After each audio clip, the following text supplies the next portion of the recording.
আমাদের দেহের মধ্যে 9টা ছিদ্র আছে। এই 9টা ছিদ্রের যে কোনো একটা ছিদ্র দিয়ে আল্লাহ পাক আমাদের আত্মা ফেরেশতার মাধ্যমে বের করে নেয়। আমার বাবাজি, যুবক ভাইরা, মায়েরা, বোনেরা একটু শুনে নিন।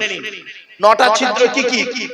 2 চোখ, 2 নাক, 2 কান, একটা গাল, সামনে পেছনে, এই হলো 9টা ছিদ্র।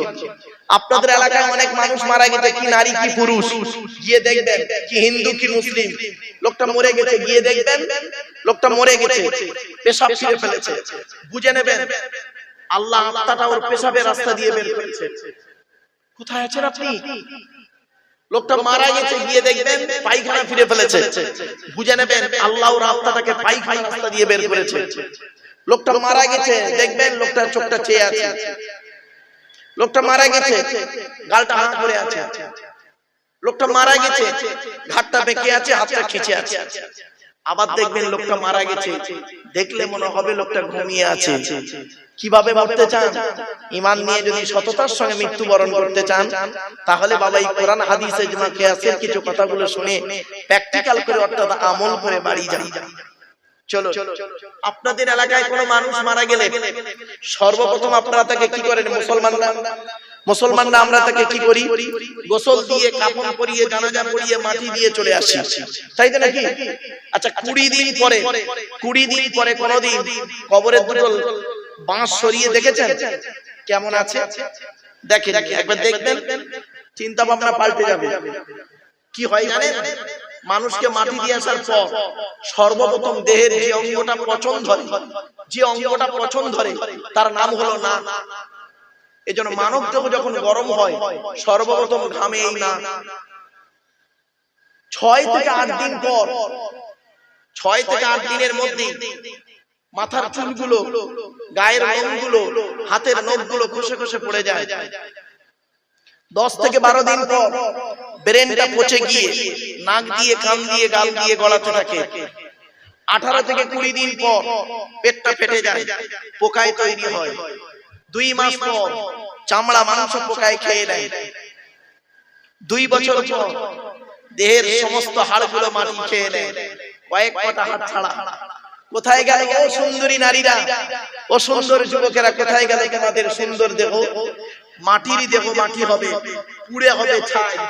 এ দেহ পচা দেহ, গরব কিসের ভাই? বাড়ি থেকে একটু ভাববেন কথাগুলো। এই ভাবনাটাই আমাদের মধ্যে নেই, তাই ওয়াজের প্রতি আমাদের কোনো গুরুত্বই নেই। মানুষকে মাটি দিয়ে আসার পর যে ঘরটায় আমরা রেখে আছি, ঘরটার নাম হলো কবর। কবর 4টে কথা বলে। 1 নাম্বার কবর বলে, আমি কবর, দরজা জানালা ছাড়া ঘর। আজকের বাড়ি যাবেন, দরজা জানালা বন্ধ করবেন, লাইট ফ্যান এসি বন্ধ করবেন। 24 ঘন্টা থাকার পরে অনুভব করতে পারবেন কবর কি জিনিস। 2 নাম্বার কবর বলে, আমি কবর, সাপ বিছে পোকামাকড়ের ঘর। তোর সুন্দর দেহকে খাবার জন্য পর্যাপ্ত পরিমাণ সাপ বিছে পোকামাকড় প্রস্তুত। অতএব এমন দেহ পৃথিবীতে করে আয় যে দেহ মাটি খেতে পারবে না। কয়েক কটা দেহ মাটি খেতে পারে না, টাটকা থাকে, পচে না। বাপেরা, ওই দেহগুলোর মধ্যে আমাদের একটা দেহ হয় কিনা একটু দেখি চলুন। 1 নাম্বার, নবীদের দেহ মোবারক মাটি খেতে পারে না, টাটকা থাকে। 2 নাম্বার, শহীদদের দেহ মোবারক মাটি খেতে পারে না, টাটকা থাকে। এখন শহীদের অনেকগুলো ভাগ আছে, শিখে যান, একটু জেনে যান। বাপ যখন ফেলেছেন অজান্তে, দয়া করে একটু শিখে যান, একটু জেনে যান প্লিজ। শহীদের অনেকগুলো ভাগ আছে। আল্লাহ রাস্তায় নিজের জীবনকে বিলিয়ে দিলে সেটা হলো শহীদ, ঠিক আছে? এছাড়া আরো শহীদি মৃত্যু আছে। কি কি শুনে নিন। পানিতে ডুবে যদি কেউ মারা যায়, শহীদি মরণ। সুবহানাল্লাহ বলা গেল না? তবে কেউ আত্মহত্যা করলে হারাম। ইসলামে আত্মহত্যা করা হারাম। ইসলামে আত্মহত্যা করা হারাম। এই মা বোনেরা শুনে নিন, স্বামীর সঙ্গে, প্রেমিকের সঙ্গে ঝগড়া হয়েছে, তুমি আবেগে গিয়ে গলায় দড়ি দিলে, বিষ খেলে, খবরদার, তোমার জন্য মৃত্যুটা হারাম, তুমি জাহান্নামী। ইসলামে আত্মহত্যা করা হারাম, এটা মাথায় রাখবেন। শহীদি মরণ, এই পানিতে ডুবে মরলে শহীদি মরণ। এ প্রসঙ্গে একটা হাদিস আপনাদেরকে পেশ করছি। আল্লাহর নবী আল্লাহর কাছে 3টে দোয়া চেয়েছিলেন। কটা বাবা? 3টে দোয়া চেয়েছিলেন। 2টো দোয়া কবুল হয়েছে, একটা কবুল হয়নি। কি কি? এক নাম্বার মুহাম্মদ সাল্লাল্লাহু আলাইহি ওয়াসাল্লাম বলেছিলেন, ওগো আল্লাহ, আমার উম্মতদেরকে আপনি কোনদিন না খাইয়ে মারবেন না, না খাইয়ে মারবেন না, ক্ষুধা দিয়ে মারবেন না। আল্লাহ বললেন, নবী আমি এই দোয়া কবুল করে নিলাম। আমি তোমার উম্মতদেরকে যারা আমাকে 100% বিশ্বাস করবে আর তোমার কথা মতো যারা চলবে পৃথিবীতে, আমার কোরআন মোতাবেক যারা পৃথিবীতে চলবে, আমি তাদেরকে না খাইয়ে মারবো না, ঠিক খাওয়াবো। যেখানেই থাকবে আমি আল্লাহ যে কোনো ওসিলায় তার কাছে খাবার পৌঁছে দেবো। এক নাম্বার। দুই নাম্বার নবী বললেন, দুই নাম্বার দোয়া কি চেয়েছিলেন? ওগো আল্লাহ, ওগো দয়াময়, আমার উম্মতদেরকে আপনি ওই ফেরাউনের দলবলকে যেমন পানিতে ডুবিয়ে মেরেছেন, ওইভাবে আমার উম্মতদেরকে যেন পানিতে ডুবিয়ে মারবেন না, আমার উম্মতদেরকে আপনি পানিতে ডুবিয়ে মারবেন না। তখন নবীজি এই দোয়া যখন করলেন, আল্লাহ এই দোয়া কবুল করে নিলেন। আল্লাহ বললেন, নবী তোমার উম্মতদেরকে আমি কোনোদিন পানিতে ডুবিয়ে মারবো না। যদি কেউ কোনো কারণে পানিতে ডুবে মরে, যদি কেউ কোনো কারণে পানিতে ডুবে মরে, আপনার কি বলবো, ওই জাহাজ ডুবে বলুন বা ট্রলার ডুবে বলুন, নৌকা ডুবে, যদি পানিতে কেউ ডুবে মরে যায়, আমি আল্লাহ তাকে শহীদের মর্যাদা দিয়ে দিলাম। এরপরে আসছি, আগুনে পুড়ে যদি কেউ মারা যায়, আগুনে পুড়ে মারা গেলে শহীদি মরণ, তবে আত্মহত্যা করলে হারাম। আবার দেখুন, অজানা রোগে যদি কেউ মারা যায়, অজানা রোগ, অজানা রোগে যদি কেউ মারা যায় শহীদি মরণ। জ্বর সর্দিতে যদি কেউ মারা যায় শহীদি মরণ। বগলে ফোঁড়া হয়ে যদি কেউ মারা যায় শহীদি মরণ। পেটের রোগে যদি কেউ মারা যায় শহীদি মরণ। কোন মেয়ে ছেলে বাচ্চা হতে গিয়ে যদি মারা যায় শহীদি মরণ। আপনি কি ভাবছেন? বাড়ি থেকে ভাববেন। এরপরে আসছি, দিয়াল চাপা পড়ে যদি কেউ মারা যায়, দিয়াল চাপা পড়ে যদি কেউ মারা যায় শহীদি মরণ। তো এক নাম্বার হলো নবীদের দেহ মোবারক মাটি খেতে পারে না, টাটকা থাকে। দুই নাম্বার হলো শহীদানদের দেহ মোবারক মাটি খেতে পারে না, টাটকা থাকে।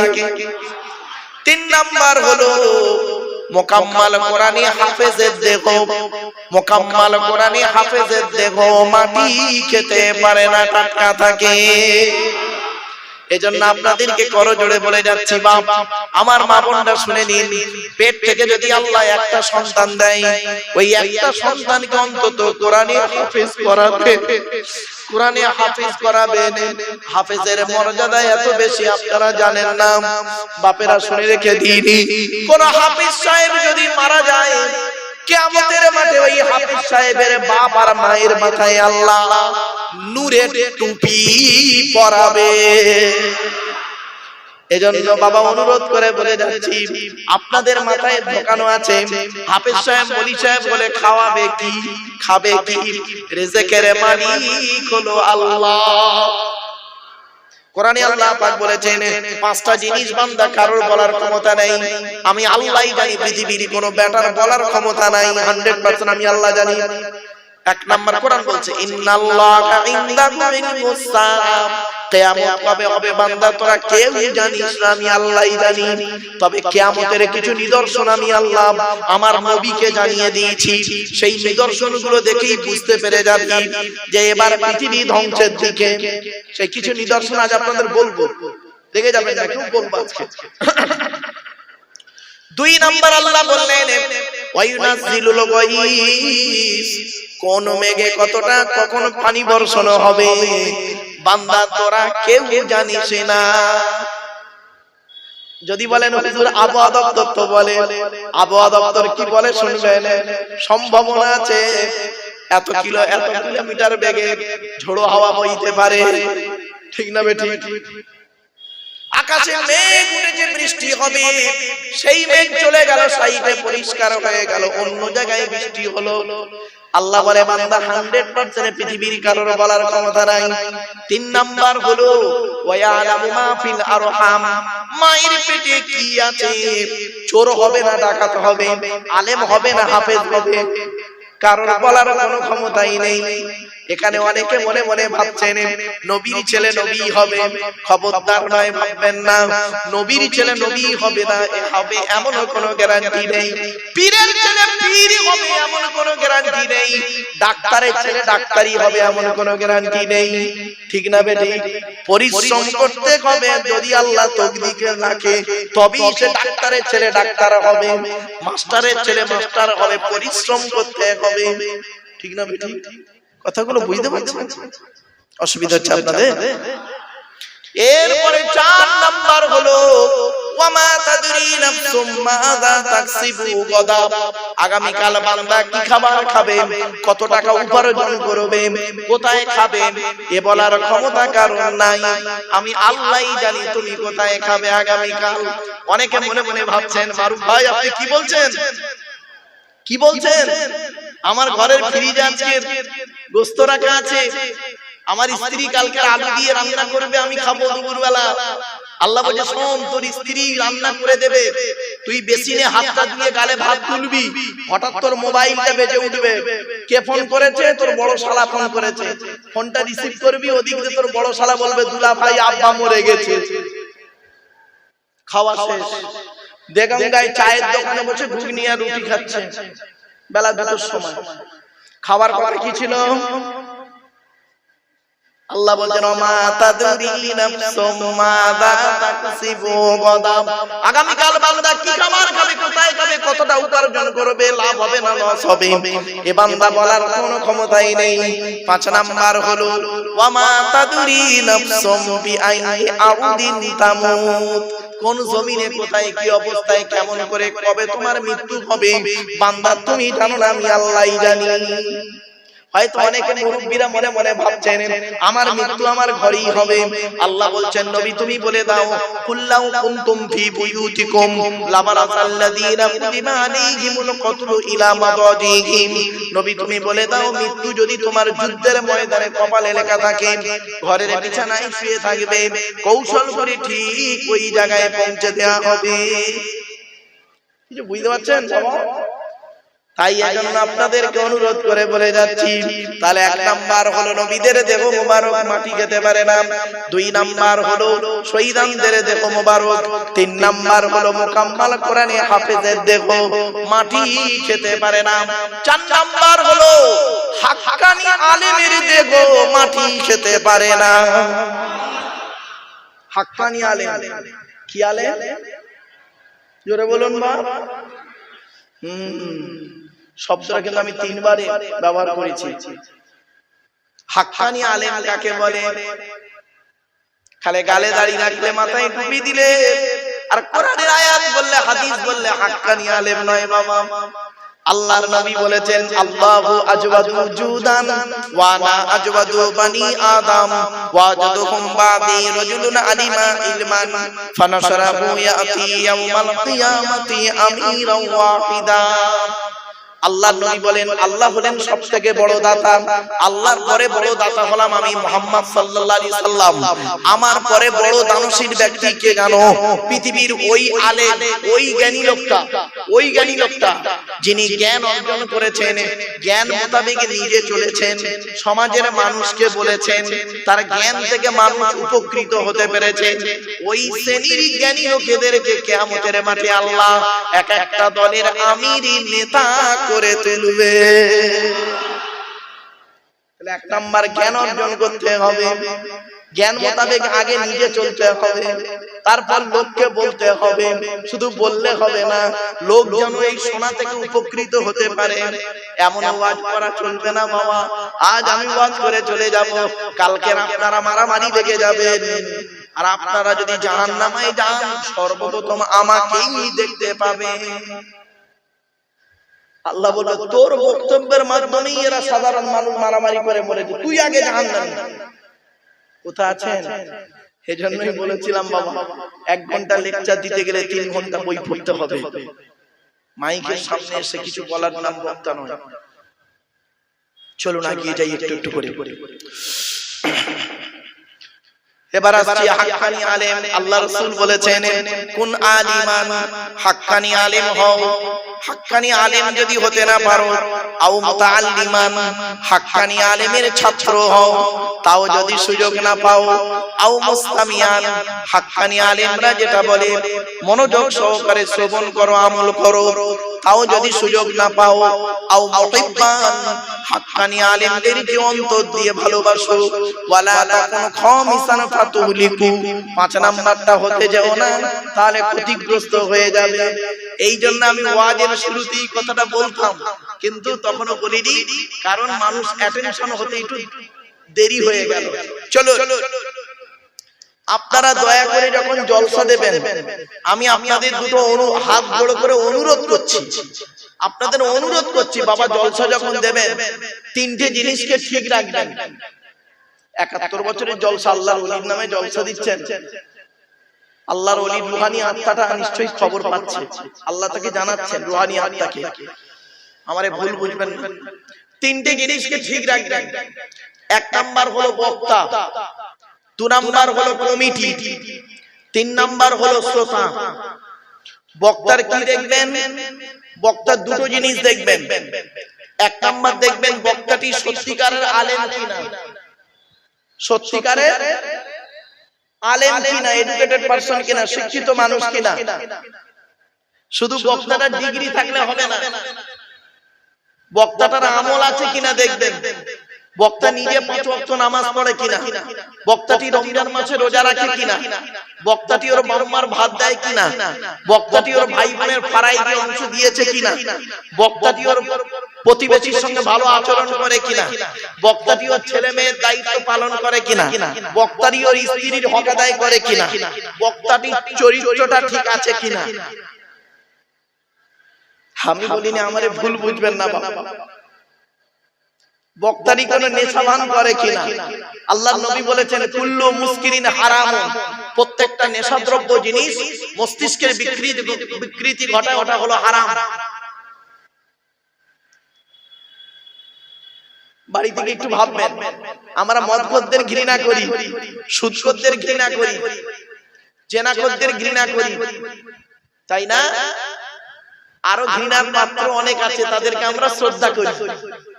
বলবো বলবো কি বলো, আমরা মদখোর, সুদখোর, জেনাখোরদের কি করি? ঘৃণা করি না? আরে বলুন না, ঘৃণা করি। আর আরো এরকম এর থেকে আরো কঠিন কঠিন হারামখোর আছে, তাদেরকে আমরা শ্রদ্ধা সম্মান করি। তো 2-1টা বলি।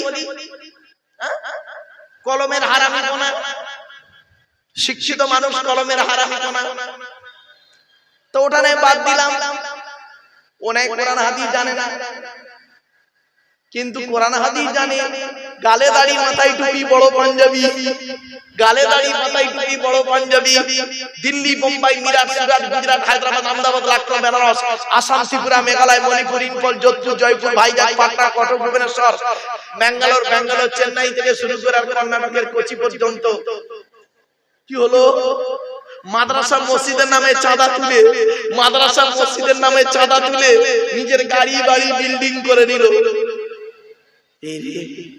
আল্লাহর কোরআন বলছে, আমি বলি নাই, আল্লাহর কোরআন বলছে যারা ইতিমের মাল খেয়ে নেয় তারা তাদের নিকৃষ্ট পাপী হলো, তারা যারা ইতিমের মাল খায়। খবরদার বাপেদের বলে যাচ্ছি, বাপ মারা গেছে, চাচা বেঁচে আছে, ছোট ছোট ভাইপোদের সম্পত্তি চাচা নিজের নামে রেকর্ড করে বসে আছে, উনি আবার হাজি সাহেব। তোমাকে হাজি সাহেব বললো কে? তোমাদের মাথায় ঢোকানো আছে সারা জীবন পাপ করবে, 80 বছর বাঁচলে 75 বছর বয়স পর্যন্ত হরদম পাপ করবে, লোকের পাপ কাজ করে যাবে। আর 75 বছর বয়সে মক্কায় গিয়ে, মদিনায় গিয়ে নবীজির রওজা মুবারকে গিয়ে সালাম দেবে, আর ওখানে হজরে আসওয়াদ নামক একটা পাথর আছে, পাথরে গিয়ে চুমা দেবে, সমস্ত পাপ তোমাদের জিরো হয়ে যাবে।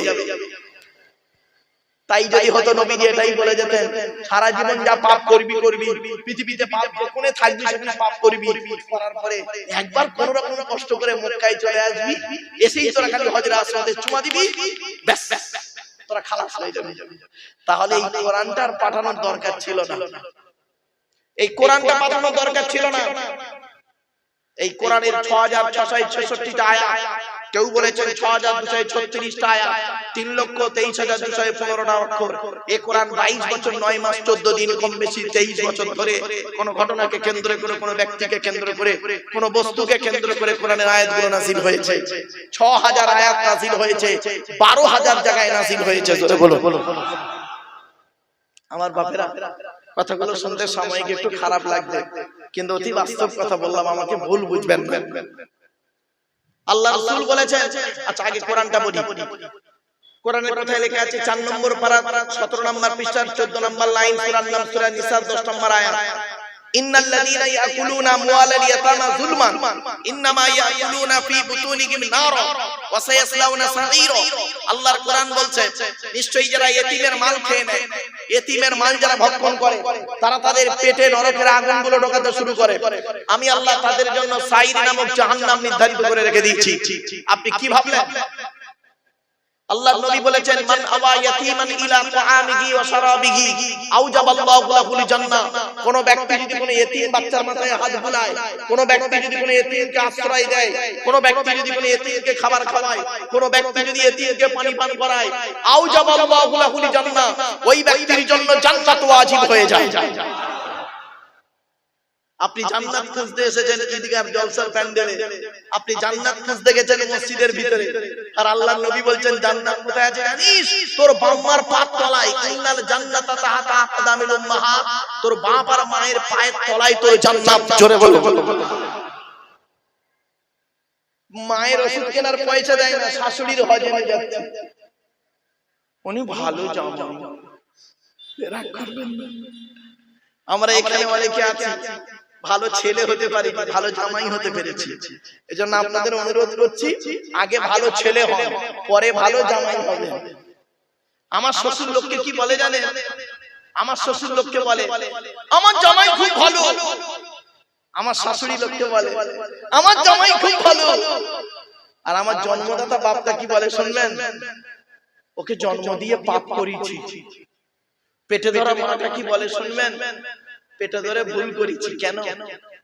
কি এমন কাজ করলেন যে মা 10 মাস 10 দিন গর্ভে ধারণ করলো, শীতকাল, বর্ষাকাল, গ্রীষ্মকাল কোন কালকে দেখলো না, আঁচল ঢাকা দিয়ে নিয়ে রাখলো। যে মা আমার নিজের পেশাবের উপরে ঘুমিয়ে শুয়ে আমাকে তার বুকের উপরে স্থান দিল। কি এমন কাজ করলেন? কার মাধ্যমে করলেন? সেই মা চোখের পানি ফেলে। মনে রাখবেন, ছেলে যখন মায়ের পেটের ভিতরে লাথি মারে, ছেলে যখন মায়ের পেটের ভিতরে লাথি মারে, মা তখন আনন্দে হেসে ফেলে। ছেলে যখন মায়ের পেটের ভেতরে লাথি মারে, মা তখন আনন্দে হেসে ফেলে। বুঝতে পারছেন কথাটা? একটু খুলে বলবো, খুলে বলতে হবে। শুনুন, আমি বুঝতে পারছি। মায়ের পেটে বাচ্চা, মায়ের পেটে বাচ্চা 3 দিন বাচ্চা নড়ে না। কদিন? 3 দিন বাচ্চা নড়ে না। মা খুব চিন্তিত, বাচ্চাটা মরে গেল নাকি, খুব চিন্তিত। ডাক্তারকে ফোন করেছে, স্যার আমার বাচ্চা 3 দিন নড়ছে না পেটে। ডাক্তার বলল কেন? আল্ট্রাসোনোগ্রাফি করে যা দেখলাম সব ঠিকই আছে। তো না নড়ার তো কোনো কথাই নেই। তুমি কোনো পেটে আঘাত করেছো? না স্যার। চাপ দিয়েছো? না স্যার। তো কিছু শোনা, কাজ করো, তুমি 1 লিটার পানি পান করো তো। তা মেয়েটা পানি করলো, চিন্তিত হয়ে আছে মা। বাচ্চারা মনে হয় নড়ে না, মরে গেছে। তার মা খুব কাঁদছে। আসরের নামাজ পড়তে বসেছে মা। নামাজ পড়ে সেজদায় থেকে উঠে সালাম ফিরিয়ে আল্লাহর কাছে দুটো হাত তুলেছে, আল্লাহ আমার বাচ্চাটাকে মেরে দিও না। কিছুক্ষণ পরে বাচ্চাটা মায়ের পেটের ভিতরে খ্যাচ করে লাথি মেরেছে। অমনি মা তখন আনন্দে হেসে ফেলেছে। মোনাজাত শেষ করে ডাক্তার বলছে, স্যার বাচ্চাটা নড়েছে, লাথি মেরেছে। ডাক্তার বলল কোনো অসুবিধা নেই, নো প্রবলেম। তো বাচ্চা যখন মায়ের পেটের ভিতরে লাথি মারে, মা তখন আনন্দে হেসে ফেলে। আর ওই ছেলে যখন পৃথিবীর মুখ দেখে কারোর কথা শুনে মার গায়ে লাথি মারে, মায়ের চোখ ফেটে পানি পড়ে। দুটোই লাথি, একটা ছিল মায়ের পেটের ভেতরে লাথি, একটা ছিল পেটের বাইরে লাথি। বাবাজি বাপের ভাত দাও না, মার ভাত দাও না, তুমি আমার ওয়াজ শুনবে? তোমার মতো নিকৃষ্ট শ্রোতা আমার প্রয়োজন নেই। বাস্তব কথা বললাম। তুমি বাপের গুরুত্ব দাও না, মায়ের গুরুত্ব দাও না, জন্মদাতা বাপকে দেখো না, পেটে ধরা মাকে দেখো না। ছোট্ট একটা উদাহরণ দিচ্ছি, রাগ করবেন না কেউ। আমার দিকে তাকান। আচ্ছা বাবা, মায়েরা, আমাদের মায়েরা বাচ্চাকে তার কতদূর তুলতে পারে বলে? আমার দিকে তাকান। ঠিক না বেঠিক? মা তার বাচ্চাকে এই কাঁধ পর্যন্ত, এই বুক পর্যন্ত তুলতে পারে, এইভাবে। এর বেশি আর তুলতে পারে না মা। বুঝতে পারছেন? আর বাপ তার ছেলেকে প্রথম কাঁধে তুলে বাপ বলে, বেটা আমি লেখাপড়া ভালো শিখতে পারিনি রে, আমার মেহনতের টাকায় তুই লেখাপড়া শিখে আমার কাঁধে বসে আমার চোখ যত দূর না যাচ্ছে তার থেকে বেশি দূরে যেন তোর চোখ যায়, আমি দোয়া করি। তারপরে বাপ করে কি দেখবেন, ছেলেটাকে মাথায় তুলে নেয়, মাথায় তুলে বলে, বেটা তোর ভবিষ্যৎ আমি করতে পারিনি, যতটুকু করলাম এই মাথায় রেখে দিলাম, তুই অনেক দূরে পৌঁছা। দুঃখের বিষয়, বাপ যখন বেঁচে ছিল না তখন টাকা চাইতো, মা যখন বেঁচে ছিল আপনাদের টাকা চাইতো, দিতে পারতেন না। এখন তখন কাছে টাকা ছিল না, গরিব, এখন পকেট ভর্তি টাকা। বাম্মার চাওয়ার মতো বাম্মার নেই, তারা আজ মাটির নিচে এখানে বসে বসে ভাবো। এই ভাবার নাম হলো ওয়াজ, ভাবার নাম হলো ওয়াজ। ছোট্ট একটা উদাহরণ দিচ্ছি, বাপ বলুন তো দেখি, মা মরে গেলে মায়ের শাড়িগুলো মেয়েদের পরতে আপনারা দেখেছেন, দেখেননি? আরে ভাই বলুন না, কত বলুন। মা মরে গেলে মায়ের শাড়িরা মেয়েরা পরে, কোনদিন দেখেছেন? বাপ মরে গেছে, বাপের লুঙ্গি পাঞ্জাবি পায়জামা ছেলেকে পরতে? বলুন বলুন বলুন। কেন? কেন জানেন? মায়ের মতো বাপের অত জামা কাপড় থাকে না। বাপ তার নাম, বাপ তার নাম যে নিজে রোদে পুড়ে পুড়ে মাথার ঘামকে পায়ে ফেলে বইয়ের মুখে হাসি ফোটায়, ছেলে মেয়ের ভবিষ্যৎ যোগায়। বাপ তার নাম যে নিজেকে শেষ করে দিয়ে ছেলে মেয়ের ভবিষ্যৎ গড়ে দেয়। বাপ তার নাম যে নিজে না সেজে ছেলে মেয়েকে সাজাতে ভালোবাসে। বাপ তার নাম নিজে না খেয়ে বা ছেলে মেয়েকে খাওয়ানোর জন্য সারাদিন কলকাতায় খাচ্ছে, মুড়ি খাচ্ছে, মুড়ি খাচ্ছে, আর 30 টাকা খাবার হোটেলে রোজগারের টাকাটা এনে বইয়ের হাতে দিচ্ছে, আর বউ করছে কি রিল্যাক্স করছে, ছেলে মেয়ে করছে কি রিল্যাক্স করছে। বাপ তার নাম যাদের বাম্মা মরে গেছে এখানে বসে বসে, মানুষের বাচ্চা যদি হয়ে থাকে, মানুষের চামড়া যদি গায়ে থাকে, তাহলে কাল সকাল থেকে বাম্মা যাদের মরে গেছে হক আদায় করবেন, যাদের বাম্মা বেঁচে আছে তাদেরও হক আদায় করবেন। বাম্মা জীবিত থাকলে যেমন হক আছে, বাম্মা মারা যাওয়ার পরে তেমন হক আছে। শুনুন, শুনলে চমকে যাবে। অসুবিধা হচ্ছে বাবা আপনাদের? আল্লাহর নবী একদিন বসে আছেন মসজিদে নববীতে, মসজিদে নববীতে বসে আছে, এমন সময় এলাকার সবথেকে ধনী লোকটা আসছে। এলাকার সবথেকে ধনী, নাম কি? হযরতে আমর জামুহ রাদিয়াল্লাহু তাআলা আনহু, প্রচুর টাকার মালিক।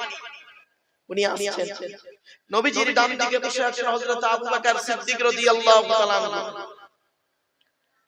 নবীকে বলছেন, ইয়া রাসূলুল্লাহ, এলাকার সবথেকে ধনী লোকটা আসছে আপনার কাছে, দেখুন। নবীজি বললেন, ওকে আসতে দাও। উনি এসেছেন, আসার পরে সালাম দিলেন। নবীজি বললেন, জবাব দিয়ে বললেন, বসো। বসলেন। কিছুক্ষণ পরে উনি নবীকে প্রশ্ন করছেন, ইয়া রাসূলুল্লাহ, আল্লাহ আমার অনেক অর্থ দিয়েছে, টাকা পয়সা দিয়েছে, তো আপনি যদি একটু বলে দিতেন মারা যাওয়ার আগে টাকা পয়সা কোথায় ব্যয় করলে আল্লাহ খুশি হবে, যদি একটু বলে দিতেন, আমি মরণের আগে ধন সম্পদ টাকা পয়সা গুলোকে আমি সেই রাস্তায় ব্যয় করে চলে যেতাম। ব্যাস উনি বলে বসে আছেন, উনি বলে বসে আছেন, সঙ্গে সঙ্গে আমার আল্লাহ জিবরাইলকে বললেন, জিবরাইল চলে যাও। ওনাকে কেন্দ্র করে কোরআনের এই আয়াতটা নাযিল হলো, শুনে নিন।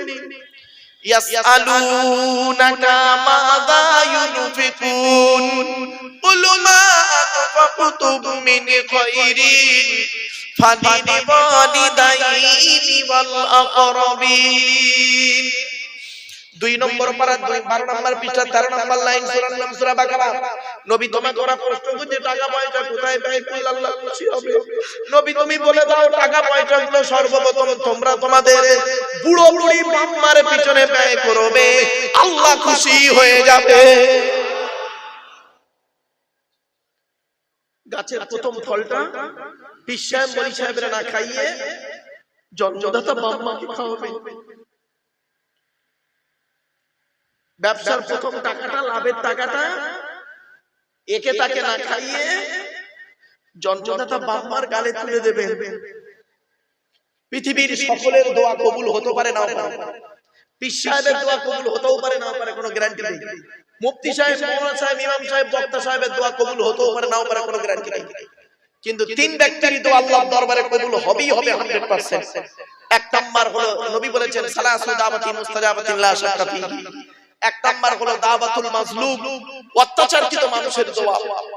কোন স্বামী যদি তার স্ত্রীর উপরে অন্যায়ভাবে অত্যাচার করে, কোন স্ত্রী যদি তার স্বামীর উপরে অন্যায়ভাবে অত্যাচার করে, আর ওই স্ত্রী যদি বলে আল্লাহ আমি অন্যায় করিনি, আমার স্বামী আমার উপরে নির্মমভাবে অত্যাচার করছে, আল্লাহর তরফ থেকে গজব পড়ে যাবে, বলতে আর হবে না। অনেক শাশুড়ি আছে দেখবেন, নিজের মেয়েকে খাইয়ে নিয়ে ঘরের ভেতর ঢুকে পড়লো, বৌমা পরের মেয়ে খেয়েছে কিনা খবর নিল না। অনেক ননদ আছে দেখবেন, ভাইয়ের কানে কামড়াচ্ছে যাতে ভাই ভাবিকে মারে, এই চিন্তা করে।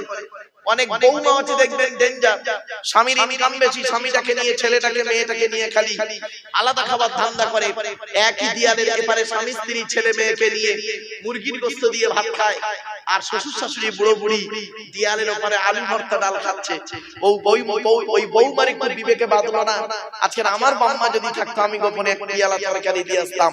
ওরে বৌমা, তুমি মুফতি সাহেবের মেয়ে হও, হাজী সাহেবের মেয়ে হও, তুমি যদি তোমার শ্বশুর শাশুড়িকে নিজের বাম্মার মতো ভক্তি শ্রদ্ধা করতে না পেরেছো, তোমার মতো বৌমাও হলো জাহান্নামী।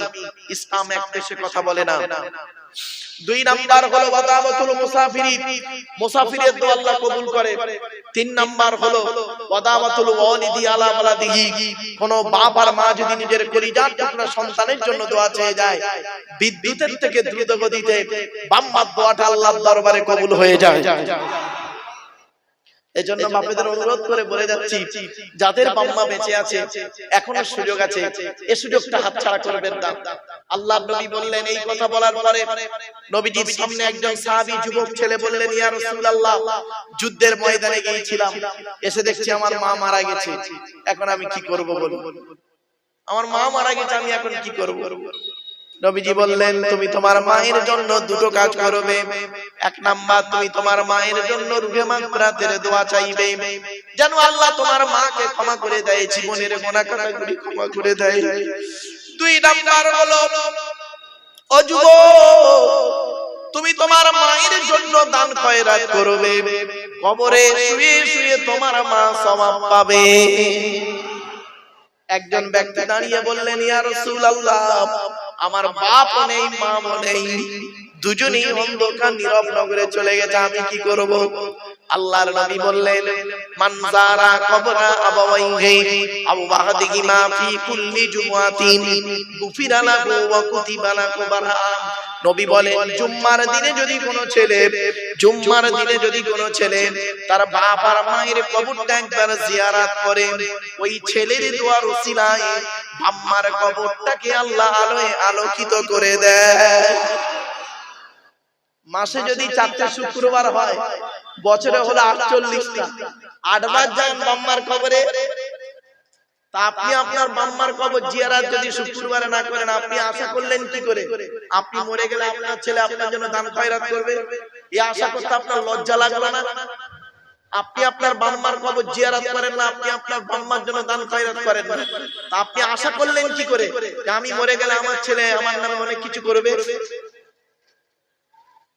এটা আশা করলেন কি করে? বাড়িতে গিয়ে বাস্তব কথা বলে গেলাম। আল্লাহর নবীদের পরেই স্থান হলো বাপ আর মায়ের। এই কোরআনে আল্লাহ বলেছেন বাম্মার সেবা যত্নের কথা 16 জায়গায় আছে। বাম্মার সেবা যত্নের কথা কত 16 জায়গায় আল্লাহ বলেছেন বাম্মার সেবা যত্নের কথা। একজন পুরুষ 4 জনকে খুশি করলে জান্নাতি। একজন পুরুষ 4 জনকে খুশি করলে জান্নাতি। একজন নারী 3 জনকে খুশি করলে জান্নাতি। পুরুষ 4 জন থেকে শুনুন। 1 নাম্বার পুরুষ, আপনি আপনার রব আল্লাহকে খুশি করুন, অর্থাৎ এই কোরআন মোতাবেক জীবন যাপন করুন। হালালকে গ্রহণ করুন, হারামকে বর্জন করুন। হারাম থেকে দূরে সরে থাকুন। বাপ হারাম খাবার খাওয়া থেকে নবীজি বললেন তোমরা আমাকে দুটো জিনিসের গ্যারান্টি দাও, 2 ঠোঁটের মাঝখানে 2 রানের বীজখানে। জিভের গ্যারান্টি দাও। হারাম খাবার খাওয়া থেকে জিভটাকে ঠিক করো, বাজে ভাষা বলা থেকে জিভটাকে ঠিক করো, পরনিন্দা পরচর্চা করা থেকে জিভটাকে ঠিক করো। আর 2 নাম্বার নবী বললেন 2 রানের বীজখানে লজ্জাস্থানের গ্যারান্টি দাও। 2 ঠোঁটের মাঝখানে 2 রানের বীজখানে, এই দুটো জিনিসের গ্যারান্টি তোমরা আমাকে দাও, আমি মুহাম্মদ সাল্লাল্লাহু আলাইহি ওয়াসাল্লাম তোমাদের জান্নাতের গ্যারান্টি দিয়ে দেব। জান বাড়ি চলে যান, গিয়ে দেখবেন হয় চাচার নিচে খারাপ, নয় চাচার উপর খারাপ। রাগ করবেন না, বাস্তব কথা বললাম। এই জন্য নবী বলেছিলেন the messenger of Allah peace be upon him said the best among those with good manner। নবী বলেন তোমাদের মধ্যে উত্তম ব্যক্তি হলো ওই লোকটা যার ক্যারেক্টার চরিত্র ভালো, ওই লোকটাই হলো উত্তম ব্যক্তি। একজন উকিল, ব্যারিস্টার, মাস্টার, ডাক্তার, মোল্লা, মৌলভী সাহেব, পীর সাহেব, দরবেশ সাহেব, আমির সাহেব, মুফতি সাহেব যদি চরিত্র খারাপ হয়, আর একজন টোটোওয়ালার চরিত্র যদি ভালো হয়, টোটোওয়ালাটাই হলো আল্লাহর কাছে প্রিয় ব্যক্তি। Many loss is something loss, health loss is nothing loss, but character loss is everything loss। মানুষের যদি টাকা চলে যায়, ইনকাম করলে টাকাটা আবার ফিরে আসবে। মানুষের যদি শরীর চলে যায়, ভালো মন্দ খেলে শরীরটাও ফিরে আসবে। কিন্তু বন্ধু, মানুষের যদি চরিত্র চলে যায়, চরিত্র কিন্তু আর ফিরে আসবে না। এই জন্য নবী বলেছিলেন 2 ঠোঁটের মাঝখানে 2 রানের বীজখানে। জ্ঞানী গুণী বুদ্ধিজীবী মানুষ বাড়ি থেকে ভাববেন। অনুরোধ করে বলে গেলাম কথাগুলো সাময়িক শুনতে একটু খারাপ লাগবে, কিন্তু অতি বাস্তব কথাটা আপনাদের টুকটুক করে তুলে ধরলাম। এই কোরআন যার উপরে নাযিল হয়েছে তার নাম হলো মুহাম্মদ সাল্লাল্লাহু আলাইহি ওয়াসাল্লাম। তিনি আমাদের আখেরি নবী, তাই তো নাকি বাবা? সেই নবীর পরিচয়টা আপনাদের দিই। আমাদের নবীর নাম মুহাম্মদ সাল্লাল্লাহু আলাইহি ওয়াসাল্লাম। তিনি কোন বংশে জন্মগ্রহণ করেছেন বাবা বলতে পারবেন? কুরাইশ বংশে। কার নাম কুরাইশ? দয়া করে একটু শুনে যান, তবে সুবহানাল্লাহ একটু জোরে বলতে হবে, পারবেন তো? মুহাম্মাদের বাপের নাম আব্দুল্লাহ, আব্দুল্লাহর বাপের নাম আব্দুল মুত্তালিব, আব্দুল মুত্তালিবের বাপের নাম আব্দে মান্নাফ, আব্দে মান্নাফের বাপের নাম হাশিম, হাশিমের বাপের নাম কুসাই, কুসাইয়ের বাপের নাম কিলাব, কিলাবের বাপের নাম মুররা, মুররার বাপের নাম লুবাই, লুবাইয়ের বাপের নাম কাব, কাবের বাপের নাম গালিব, গালিবের বাপের নাম ফিগির, ফিগির থেকে কুরাইশ বংশ এসেছে। নবীর বাপের নাম আব্দুল্লাহ, মায়ের নাম আমিনা, দাদার নাম আব্দুল মুত্তালিব, দাদির নামটা কি? নেতিলা বিনতে খব্বাব, ব্র্যাকেটে ফাতেমা, কেউ বলেছেন সামিরা। নবীর নানার নাম হলো আব্দুল ওয়াহাব জুবুরি, নবীর নানির নাম হলো বারিরা বা বাররা, নবীর দুধ মার নাম হলো হালিমা, নবীর দুধ বাপের নাম হলো হারিস, নবীর দুধ ভাইয়ের নাম আব্দুল্লাহ, নবীর বাপের নাম আব্দুল্লাহ, নবীর দুধ ভাইয়ের নাম আব্দুল্লাহ। দুজন এক করে ফেলবেন না। নবীর জন্ম 570 খ্রিস্টাব্দে, ইংরেজি কি মাস ছিল 29 আগস্ট, আর নবীর আকিকা হয়েছিল 570 খ্রিস্টাব্দের 25 সেপ্টেম্বর। 570 খ্রিস্টাব্দের 25 সেপ্টেম্বর নবীর আকিকা হয়েছিল, আর নবীর বেলাদাত হলো 570 খ্রিস্টাব্দের 29 আগস্ট। আরবি মাস ছিল রবিউল আউয়াল মাস, 12 তারিখ, মতান্তরে 9 তারিখ, সোমবার শবে সাদেকের সময় আরবের মক্কা নগরী কুরাইশ বংশে নবীর জন্ম। নবীর বাপেরা হলো 10 ভাই, নবীর মায়েরা হলো 19 বোন। নবীর 9টা চাচা, নবীর 9টা চাচা, 18টা খালা, 6টা ফুফু, 7টা ছেলে মেয়ে। নবীর 9টা চাচার নাম কি? বড় চাচার নাম হারিস, জুবায়ের, মুকাইয়িম, ফাইদা, জাইদা, আবু লাহাব, হামজা, আব্বাস, আবু তালেব। নবীর বাপ হলো আব্দুল্লাহ। নবীর 7টা ছেলে মেয়ে, 3টে পুত্র সন্তান, 4টে কন্যা সন্তান। 3টে পুত্র সন্তানের নাম কি? 3টে পুত্র সন্তানের নাম হলো, বড় ছেলেটার নাম হলো কাসেম, পরের ছেলেটার নাম হলো তাহের বা তৈয়েব, ছোট ছেলেটার নাম হলো